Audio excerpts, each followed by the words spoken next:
Merci beaucoup, professeur.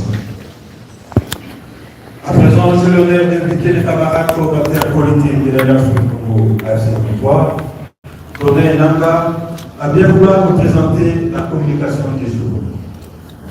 C'est accordons à vous la parole. Merci. Cet accord n'était nullement une simple formalité diplomatique.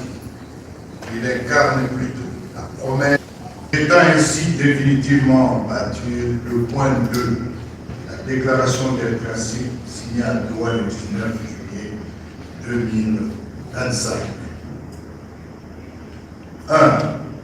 Et la violation du cessez-le-feu permanent, un crime contre la paix. Alors que le monde entier attendait de Kinshasa le respect du cessez-le-feu, ce régime a choisi la voie inverse. Les armes ont parlé là où Doha avait ordonné le silence. Les bombardements, les offensives, les attaques généralisées se sont multipliées sur tous les fronts. Depuis le 16 juillet 2025, les forces coalisées du régime tyrannique de Kinshasa, FARDC, FNDP, FDLR, Wazalendo et Imbonerakul, dirigés par M. Félix Tshisekedi, s'emploient à fouler au pied tous les efforts fournis par la communauté internationale et les États-Unis d'Amérique en vue de parvenir à une résolution pacifique et durable du conflit en cours en République démocratique.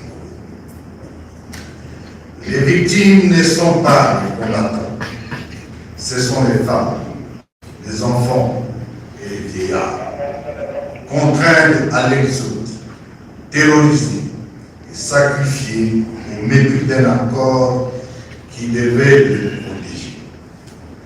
Voilà la gravité. Un régime qui viole un cessez-le-feu permanent est un régime qui viole le droit à la vie elle-même. Point n'est besoin de rappeler que suite aux multiples revers subis par les FARDC et leur coalition génocidaire, c'est M. Tshisekedi lui-même qui a imploré les partenaires internationaux et les États-Unis. Il est allé s'agenouiller à Doha, en Amérique, pour leur demander d'initier et d'accompagner les partis afin de parvenir à la résolution politique de la présente crise. Il vous souviendra de ces va-et-vient à Washington et à Doha après avoir intentionnellement boycotté tous les efforts de paix fournis par les dirigeants régionaux, Nairobi, Kampala, Luanda et Addis Abeba. 2. Du refus de libérer les prisonniers, une double trahison. La déclaration de Doha est claire. Libérer les prisonniers soupçonnés de collaborer avec l'AFC. Cet acte n'est pas un cadeau à l'Alliance du Congo ou au peuple congolais. Il représente plutôt un devoir de justice, une réparation sociale et morale. Plutôt que d'honorer cet engagement, Tshisekedi persiste dans l'iniquité. Et centaines de nos compatriotes croupissent injustement dans les geôles, souvent accusés sans preuve matérielle. Dès la gravité des faits, un choix délibéré de la guerre. Il ne s'agit pas de simples manquements administratifs, ni d'erreurs d'application. Non, c'est un choix politique assumé. Celui de rejeter la paix pour embrasser la guerre. Non sans peine, l'AFCM 23 constate avec consternation que tous les efforts fournis et toutes les avancées diplomatiques engagées viennent d'être abrogées à travers le déclenchement d'une guerre généralisée par des attaques et actes de guerre en déployant entre 12 à 15 000 hommes et en installant 58 nouvelles positions dans les hauteurs d'Ouvira et en ouvrant le feu sur nos positions, violant ainsi un cessez-le-feu patiemment obtenu. Précisément, depuis quelques jours, les troupes de l'armée régulière du Burundi, FMDB, des FARDC, des FDLR et du Wazalem, ainsi que des Nimounéra, viennent d'ouvrir 3 grands axes de confrontation. Axe 1, dans les hauts plateaux d'Ouvira et Fizi. C'est samedi 30 août 2023 et 2025. Ils ont eux-mêmes annoncé la prise de la cité de Minemo. Axe 2, Luinja, à Mwenga, où ils annoncent la prise de la cité de Luinja et déclarent se diriger désormais vers Walungu et la ville de Bukavu. Axe 3, Walikani.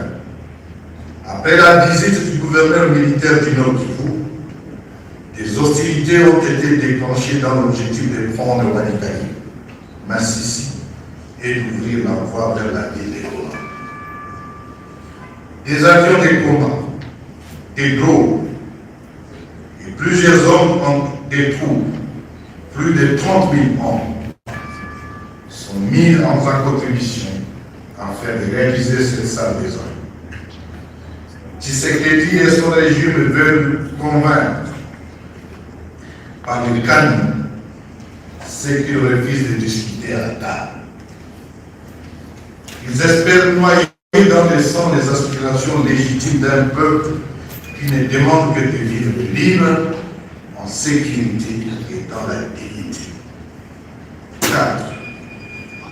La position claire et irréversible de l'AFCM 23. L'AFCM 23 n'a pas choisi la guerre. L'AFCM 23 dénonce et condamne ces attaques meurtrières, souvent orientées vers des zones densément peuplées, entraînant un déplacement massif d'une population déjà vulnérable, causant une crise humanitaire inédite, mais dont malheureusement personne ne parle et aucune organisation de défense des droits de l'homme ne dénonce. À Doha, nous avons tendu la main, nous avons signé, nous avons cru à la force de la parole donnée. Mais face à la trahison, au mépris et à la barbarie, nous avons le devoir sacré d'assurer la légitime défense. L'AFCM 23 réaffirme son attachement à la paix, mais ne se dérobera nullement à sa responsabilité consistant à défendre les populations civiles.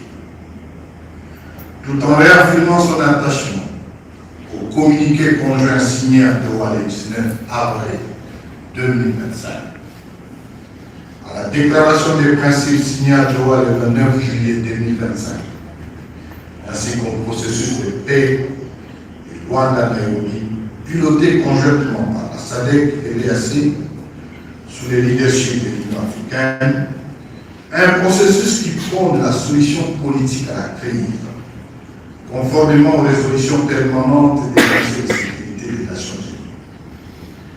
L'AFC se tient prête politiquement pour porter la voix de la paix, prête militairement pour repousser la barbarie, prête moralement pour supporter tous les sacrifices nécessaires à la libération du peuple. C'est de l'appel à la communauté internationale. L'AFC 23 interpelle solennellement la médiation du Qatar, l'Union africaine, les Nations unies, les partenaires bilatéraux et multilatéraux en affirmant que le blocage ne vient pas de l'Alliance Fleuve Congo M23. Le blocage vient des régimes qui réunissent sa propre signature.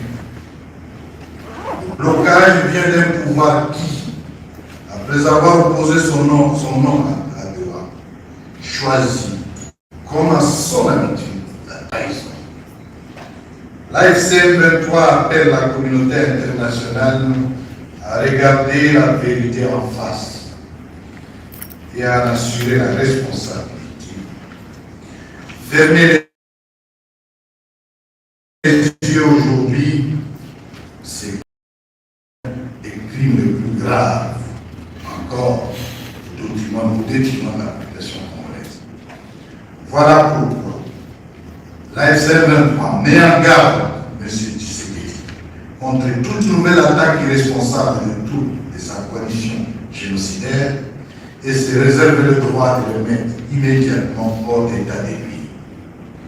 Tenez-le pour dit, celle-ci recevra une réponse appropriée jusqu'à la neutralisation de la menace à la source.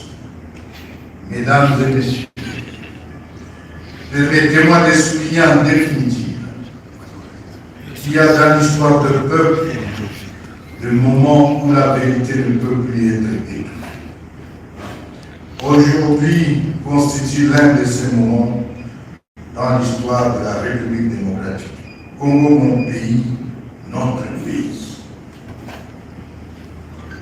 L'AFC 23 réaffirme son attachement indéfectible au processus de droit et déclare nous ne trahirons pas la paix. Mais nous ne laisserons pas non plus la folie d'un homme d'écrire l'avenir de tout un peuple. Notre combat est juste, notre cause est noble et notre détermination reste intacte. La paix ne sera pas sacrifiée sur l'autel du mépris, sur l'autel de l'orgueil, sur l'autel de l'arrogance, sur l'autel du mensonge. Elle triomphera parce que le peuple congolais la réclame et parce que nous avons juré de la défendre au prix du sacrifice suprême. Je vous remercie.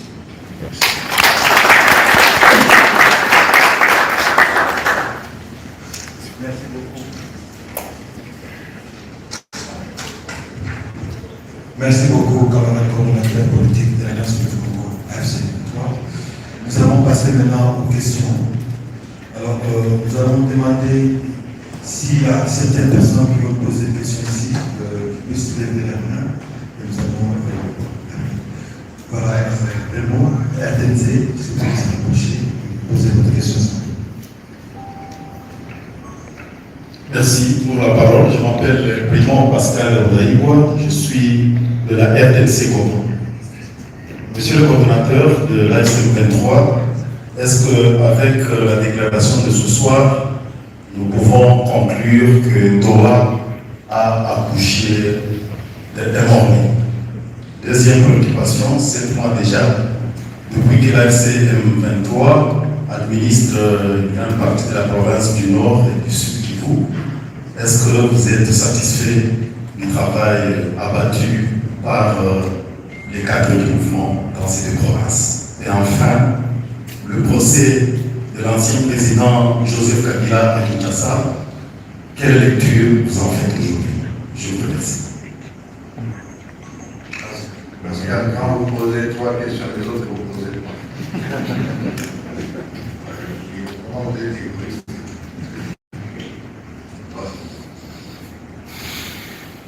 Merci beaucoup, Pascal, et surtout merci pour la pertinence des 3 questions. Permettez-moi d'interpréter l'ordre de questions. Je voudrais commencer par la deuxième. Êtes-nous satisfaits de l'administration telle qu'elle est animée aujourd'hui par l'Alliance Fleuve Congo depuis la prise de la ville de Goma? Ce qui est la réponse à cela, je peux vous dire, c'est que nous sommes entrés dans la ville de Goma fin janvier. Nous avions cartassé 3 ou 4 priorités. La première priorité était humanitaire, disons, les exigences. Les exigences portaient sur la desserte non potable, la desserte en électricité, mais l'assainissement aussi de la ville. Sur ce point, je peux vous dire que tout le monde a trouvé satisfaction. L'eau coule au robinet, les communs anciens. Les délestages qui étaient permanents ne sont plus là. Et la ville est devenue l'une des villes les plus propres du Congo. Surtout à cause de cette politique à laquelle la population des Sud a adhéré et qui applique normalement. La deuxième priorité était d'installer les autorités administratives et politiques administratives. Nous avons pu installer 2 gouverneurs au niveau du Nord Kivu ici. Coup de chapeau, c'est des révolutionnaires qui, sans moyens, font des exploits. Nous avons installé la territoriale, le maire de la ville et son adjoint.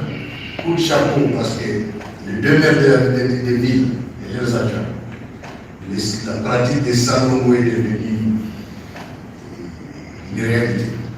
Coup de chapeau maire, nous avons installé des bourgmestres et des administrateurs du territoire. Donc l'administration est là. La troisième priorité était bien entendu la stabilisation de la sécurité. Nos forces de défense et de sécurité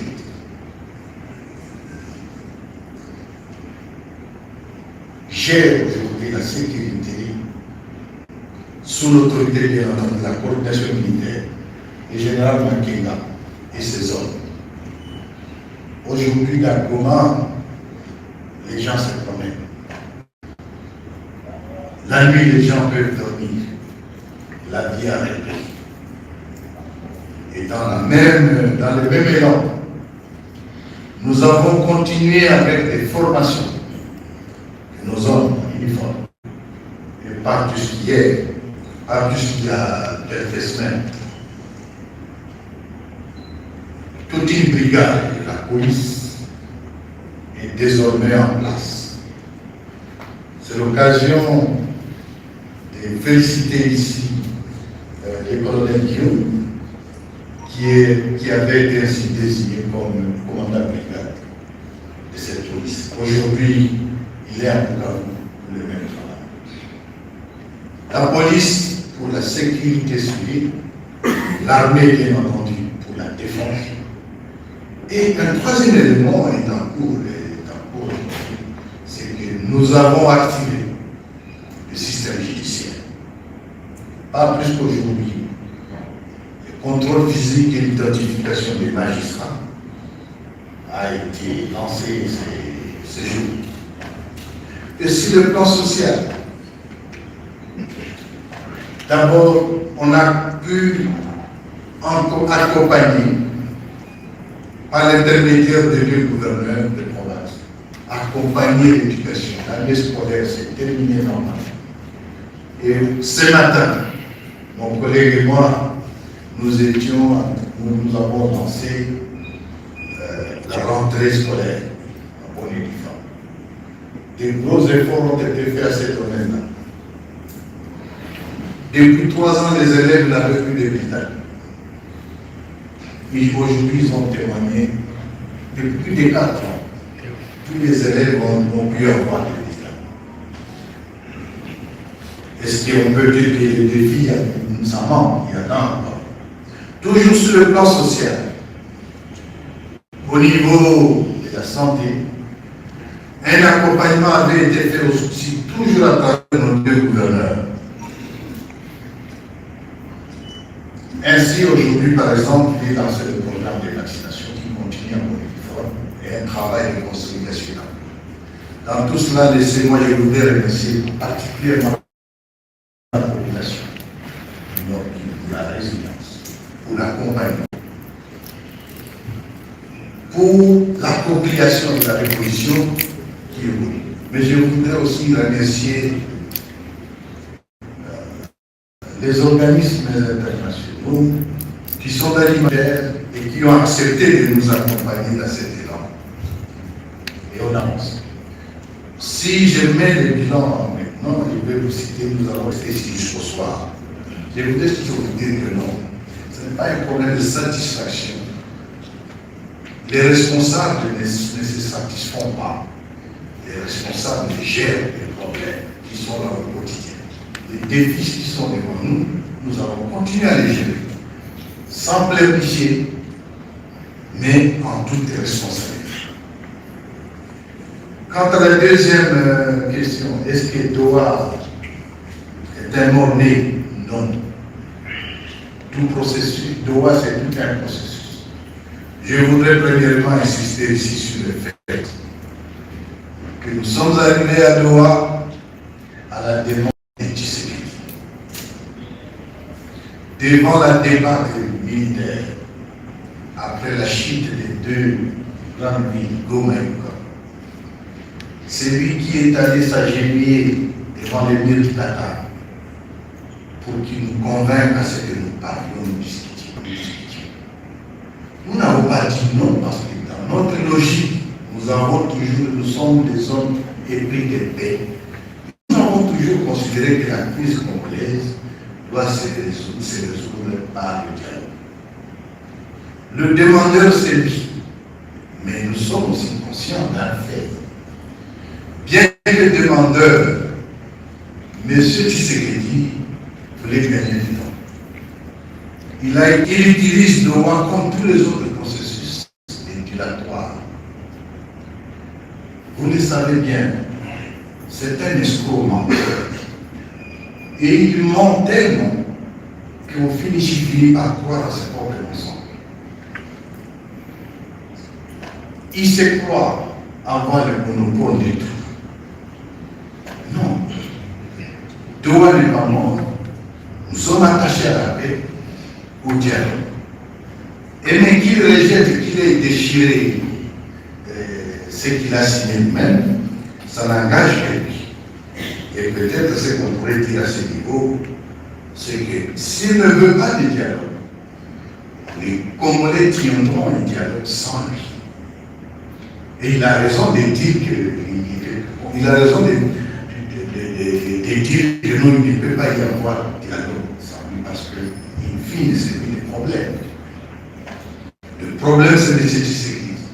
Le problème au Congo, la base de la crise, c'est M. Tshisekedi.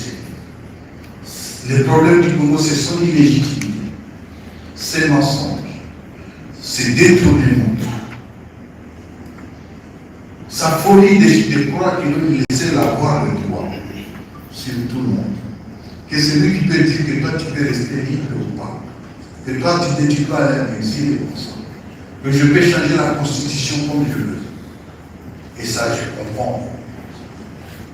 M. Tshisekedi a grandi dans un environnement qui était tel que, en face d'eux et de son père, il y avait les maréchals. Si bien que pour lui, la référence, c'est les maréchals. Il veut devenir comme Mobutu. Moi, rien ne peut se faire sans moi. Qui peut m'interdire? C'est de l'arrogance qui n'a plus sa place. C'est de l'arrogance que l'ASM ne lui permettra pas. Ça, c'est une évidence. Enfin, l'ancien président de la République, que dois-je dire? Ça rentre dans la folie de M. Tshisekedi. Je pense que M. Kabila est protégé par un statut constitutionnel et légal. Qu'il soit en train de subir ce qu'il subit aujourd'hui, ça rentre dans la logique de ce que nous avons toujours dénoncé. Dans d'autres cieux, quand vous avez un ancien président, c'est un trésor à protéger. Mais dans mon pays, on va chercher d'autres anciens présidents, alors on a un qui connaît beaucoup plus de choses. On peut aller chercher pour Uhuru Kenyatta, pour Obasanjo, ce sont des anciens présidents. Pourquoi vous allez en chercher là-bas, un qui connaît mieux le problème? Il a opté pour la division, pour diviser le monde. La question des crises identitaires, toucher à l'identité de quelqu'un, il n'y a pas plus grave que ça. Mais que devons-nous faire? Il faut résister. Bien plus, mon collègue l'avait dit. Nous sommes à Doha, nous discutons des prisonniers. De la libération des prisonniers. Que nous soyons en train, alors que nous attendons qu'on libère ceux qui sont innocemment arrêtés. Mais que la même folie amène d'autres personnes à chercher à ramener d'autres. C'est tout simplement aberrant.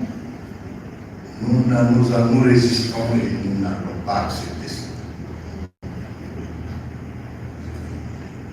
Merci beaucoup. Merci.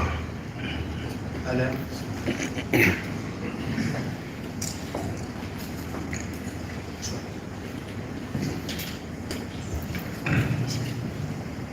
Merci, moi spécialement Al Jazeera et l'agence de presse chinoise. Monsieur le Président, on a vu l'Angola quitter le processus justement parce que les choses ne passaient pas, c'est ce type agressé. Qu'est-ce dit aujourd'hui les militaires? Vous avez vu une délégation au restaurant à Doha il y a quelques semaines. Qu'est-ce dit les militaires exactement? Est-ce qu'il est encore prêt à continuer avec ce que lui-même pour déjà qui se passe pas? Vous l'avez si bien dit ici. Est-ce qu'il est aussi adressé? Vous croyez réellement que ça peut encore continuer? Mais aussi, d'un autre aspect, vous ne croyez pas que Tshisekedi, parce que le rapport de force ne permet pas maintenant de plier à nos obligations, vous êtes une révolution, comme vous le dites. À ce niveau ici, pour vous, qu'est-ce que vous pensez d'une manière claire? Est-ce qu'il faut espérer à Doha ou bien il faut peut-être avancer sur le terrain pour changer le rapport de force? Oui, l'Angola a échoué. Bon, du moins, la médiation angolaise s'est retirée. Qu'est-ce que je pense de la médiation qatari? Non, je ne peux pas penser à la place de la médiation, mais nous faisons confiance à la médiation qatari. De toute façon, le rôle de la médiation, c'est tenir compte des caprices, des arguments, des faits, des uns et des autres. Nous, on a confiance en la médiation, c'est pourquoi nous y sommes. Mais une précision tout de même. Cette fois-ci, nous avons envoyé, pas une délégation, mais une équipe de 2 personnes qui ne sont pas allées négocier, mais qui sont allées traiter de 2 points précisément, notamment les modalités de ces que Tshisekedi viole, mais aussi les modalités de libération et la libération des prisonniers politiques. Vous nous conseillez de chercher à changer le rapport de force. C'est une option qui est la conséquence normale de ce qui adviendra si M. Tshisekedi s'entête dans sa logique. Nous le savons très bien, comme nous l'avons dit à notre mot introductif. Tous les processus entamés par M. Tshilombo sont des dilatoires pour essayer de gagner du temps. Et maintenant, je suis venu vous dire que nous sommes en plein guerre.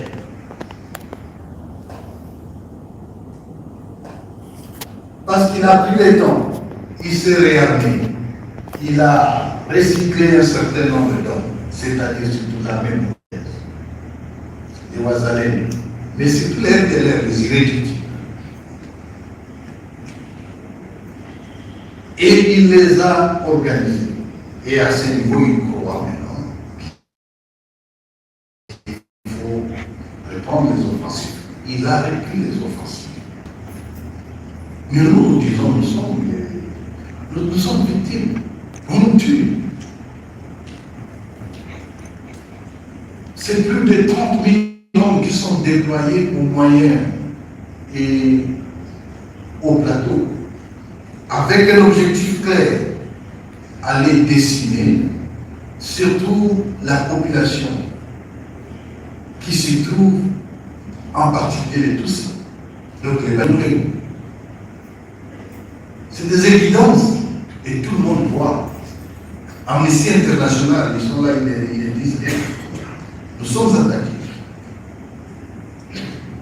Mais bien plus, aujourd'hui dans Uvira, où la ville d'Uvira est le prototype des non-États.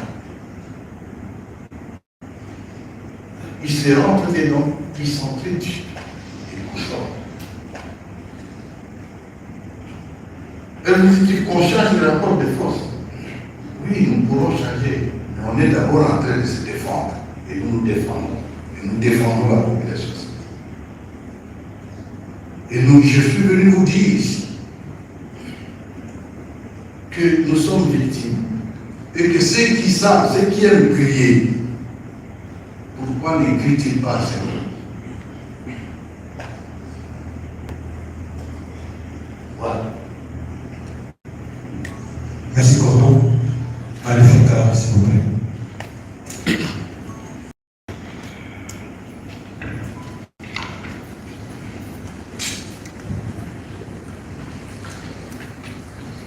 Salam, monsieur.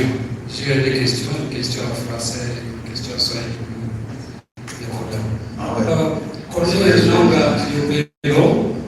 Vous étiez. Est-ce que tu peux bien prononcer mon nom? Corneille Nanga. Arrête-toi seulement Nanga si tu ne peux pas. Vous êtes je ne réponds pas à ta question. Oui, vous êtes aujourd'hui le coordonnateur de l'AFC 123. Vous étiez l'ancien président de la CENI, devenu aujourd'hui acteur politique renommé et célèbre, ce qu'on peut le dire. Vous êtes une personnalité congolaise ici de la province orientale. Quelle lecture vous avez par rapport au tir de l'Ituri et aussi des pays où vous appelez le Miamba, mais aussi à la fin, les dossiers de l'indemnisation des victimes de Kisangani. Quelle lecture arrive? Swali la Kiswahili kwa Mheshimiwa Mbadi. Mheshimiwa Bertrand Bisimwa, leo ni kwamba ni kama Doha imekufa, na kwa nini mmechanganyikiwa kuhusu masuala ya Kivu Kusini? Asante sana.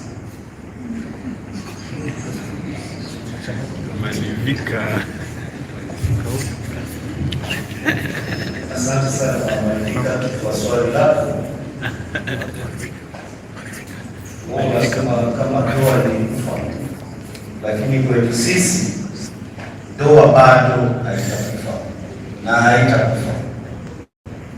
Maana sisi kama hivyo kiongozi wetu Coordinator Konenanga alisema sisi tunabaki kwa msimamo ya amani, na hiyo msimamo ya amani itapitia doa. Na Coordinator alisema kama Bwana Tshisekedi hapendi kuongea, sisi tutaongea na wakongomani wengine na tutafanya amani. Na alizungumzia anasema, ndio Bwana Tshisekedi alisema kwamba hakuna mazungumzo ambayo yanaweza kufanyika bila yeye, na hiyo ni kweli, maana ni yeye shida ya Kongo, na kama ni yeye shida ya Kongo, tutahakikisha sasa sisi wakongomani kwamba shida hiyo tunaenda kuiondoa. Sisi hatubabaike na shida ambayo inatoka Uvira, maana tulikuwa tunajua tangu mbele kwamba Bwana Tshisekedi ni mtu ambaye hataki amani. Vitendo vyake tangu alianza kupiga vita sisi, vitendo vyake vilikuwa vinatudanganya. Anasema twende tuongee, kisha nyuma anatupiga vita. Twende tuongee, anapiga. Nikisema hiyo hali ya Uvira sisi haitushangaza, lakini kitu ambao kinatuvunja moyo sana ni watu ambao wanafariki Uvira leo, ni hiyo chuki ambayo wanaweka ndani ya watu, hasa vijana wetu ambao wanafanyishwa kama wajinga. Wale vijana ambao mlikuwa mmeona hapa mwa barabara, ambao walikuwa hawana kazi, hawakusoma shule, maana wazazi wao hawana pesa, nchi haikuweza kuwapatia namna ya kuweza kusoma ama kuweza kujitegemea ama kujenga kitu ambacho inaweza kusaidia. Lakini Bwana Tshisekedi pale ya kusaidia wale vijana, kuwapangia miradi mizuri ambayo inaweza kuwasaidia ndani ya maisha yao, anawabeba, anawaweka ideology mbaya ya mauaji ndani ya kichwa, alafu anawaambia kwamba huo ndio uzalendo. Akishawafanya hivyo, anawatumikisha kwa eneo za mapambano, hata ndani ya vijiji anawatumikisha kwenda kuua, wanakuwa kama mashine ya kuua. Baadaye pia anawatumikisha sawa kitu tunaita shera kanuni. Na mliona vitu ambavyo vilipitikana Uvira, namna gani wale watu wa vijana wetu ambao waliweza kuingiza ideology mbaya walienda hata wanaanza kupiganisha wengine civilians ambao hawakuwa na silaha, ni kwani wanakuwa na sura fulani, alafu wanakuwa kama ndio maadui. Mliona namna gani wale vijana walijitokeza na hasira kubwa. Hiyo hasira ndio vitu ambavyo Tshisekedi aliweka ndani ya akili yao, na hiyo kitu inatusikitisha sana, na ndio maana sisi tunasema kufuatana na mambo ambayo anafanya, na leo vita ambavyo anaendelea kutupiga sisi. Bwana Coordinator alisema fasi ambapo vikosi vilianza kujipanga, na wao wenyewe wanasema walichukua maeneo. Sisi tunasema hivi, wakiendelea kutulia raia, wakiendelea kupiga vita, wakiendelea kuharibu mambo ya amani ndani ya nchi, sisi hatutakubali. Tutaimarisha amani kwa kuweza kunyamazisha hizo silaha ambazo zinapiga kutokea fasi ambapo zinakuwa, na hiyo ndio kitu tunafanya kila siku ili tuweze kuprotect raia. Lakini pia tutarudi doa, tutabaki doa. Bwana Tshisekedi kama hakuje, tutapata wakongomani wengine ambao tutakuja nao Douala na tutaongea. Asante.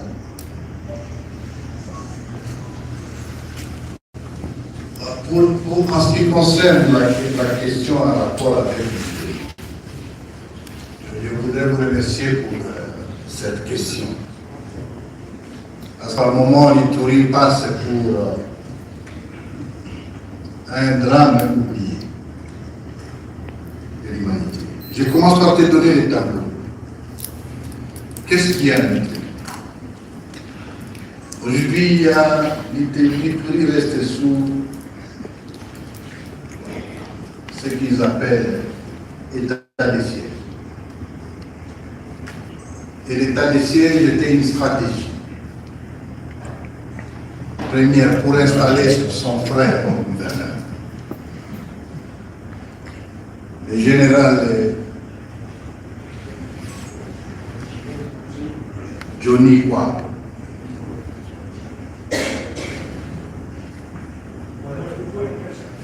Kachama Johnny,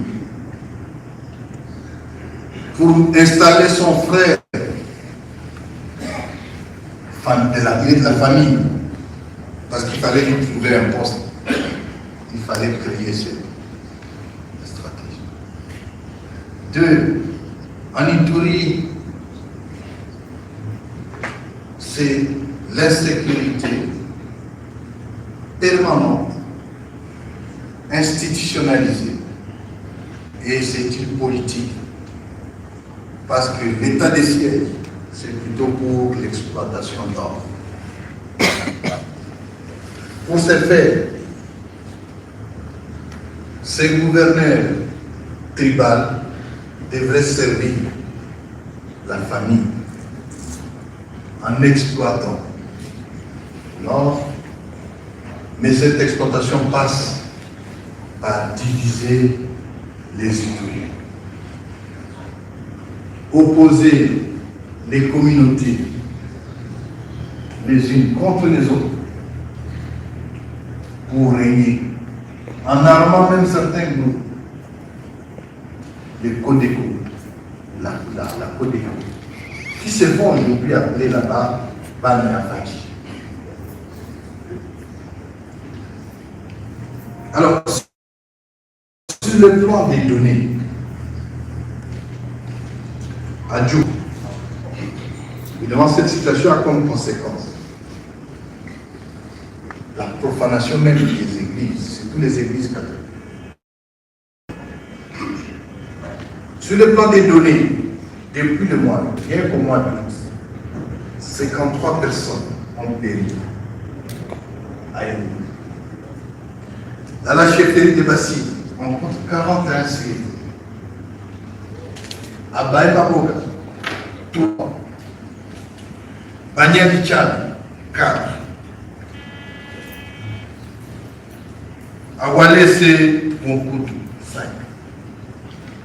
Dans ces chefferies, plusieurs personnes ont été arrivées. Mais surtout, les Hémas. Ils sont massacrés tous les jours. Et vous savez la raison des massacres. C'est parce que non, on considère que les Hémas sont nilotiques.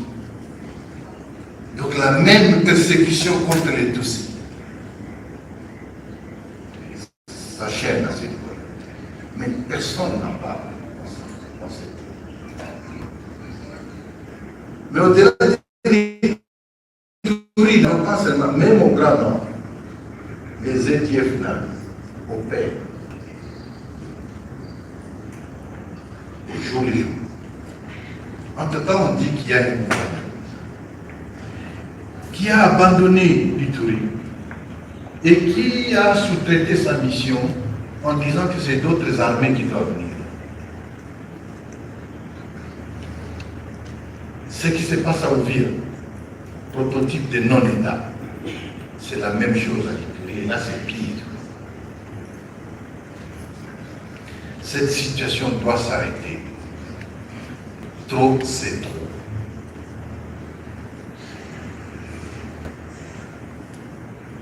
Et la position de l'Alliance Fleuve Congo AFCM 23 est clair là-dessus. On ne peut pas laisser la vie de toute une nation entre les mains d'un fou. Aujourd'hui, M. Tshisekedi ressemble à un forcené qui se trouve comme par hasard porteur d'une mitraillette dans un stade rempli de spectateurs. Qu'est-ce qu'il faut faire? Il faut l'arrêter. Et il nous appartient, nous, les Congolais, chacun ce qu'il veut. Arrêter cette folie. Et nous allons l'arrêter.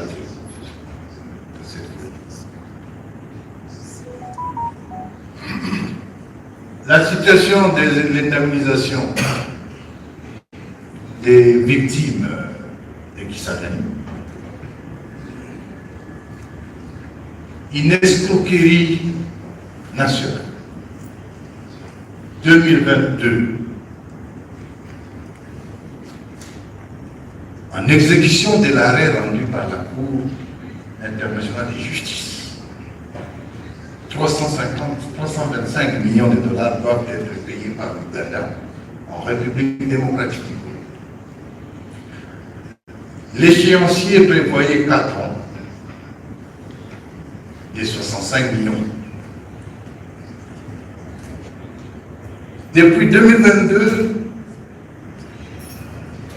3 échéanciers ont été déjà payés, soit un montant de 195 millions de dollars.